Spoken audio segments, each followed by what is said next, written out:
Hey everybody, Chip Walters here with Exit Realty Bob Lamb and Associates. Time for the Friday Five, and that means 5 good minutes with a special guest. And today it's Mike Halford from My Bug Guy TN. And you can see it is a blue Friday. Mike wears his blue. That's another reason that he's on here today. But Mike, you just got through doing a termite inspection for a buyer of mine who's purchasing a home. And kind of give folks an idea. First of all, what do you look for when you come out and do these type of inspections?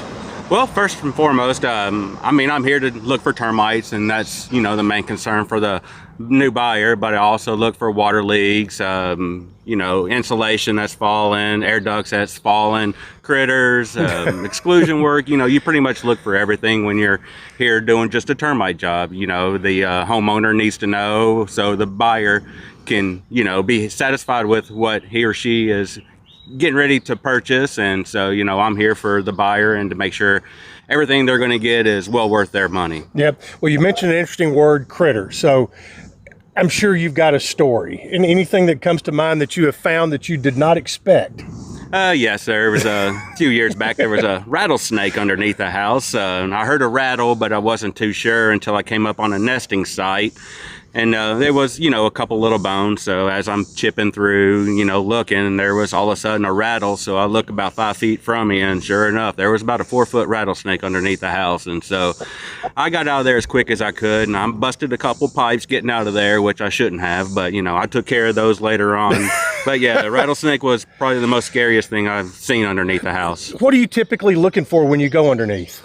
As I go underneath, I'm looking for shelter tubes. That's what the termites use to protect themselves from our environment. They don't like our oxygen. They get the oxygen from the moisture content that's underneath the ground and around the house. So you look for that first and foremost. Wood debris that's left underneath the house with new construction from previous years, just not being cleaned out. And so that's like candy for termites. So they'll find that fairly quickly and eat that up before they start eating into your house. You look for that and just other little signs that, that will hopefully help prevent termites from getting in there. You bring that to the homeowner's attention and keep that down to the minimum. All right, now let's talk about what the everyday homeowner can do to make sure that when they sell their house and you come and visit, that it's a clear that it's going to be a clear report for whenever they decide to sell the house. Number one, having a regular termite treatment obviously is one way to go. Mm-hmm. And what are the most common things or common issues that people are having to deal with? Backflow from downspouts. That's a major issue.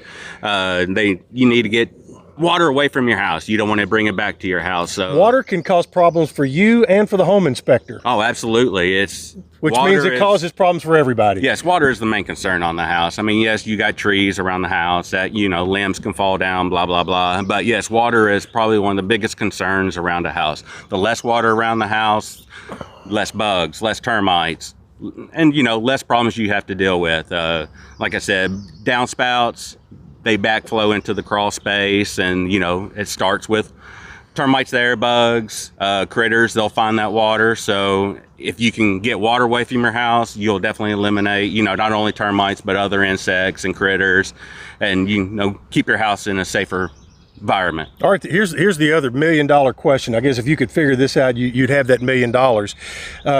Gnats and mosquitoes, they've been everywhere this year. What are some basic steps homeowners can take to at least kind of minimize it when they want to be out in their backyard? First and foremost, standing water areas, children's toys, standing pools with no circulation. After a rain, make sure bird baths are flipped over every other day. Mosquitoes use the water to lay their eggs, so the less standing water around your house, the less mosquitoes you'll have. Keep trees away from the house.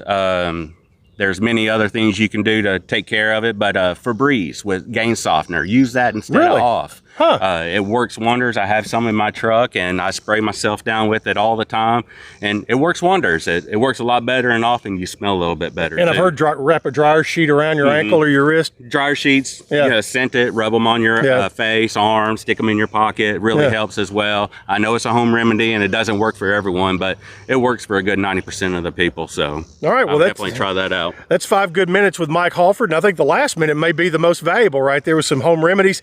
His website is mybugguydtn.com, and I know you'd be glad to help some folks. Absolutely. Just give us a shout, 615-203-5477, and we'd be happy to help you out. And if you have any questions or you just want an opinion on something. All right, that's the Friday 5.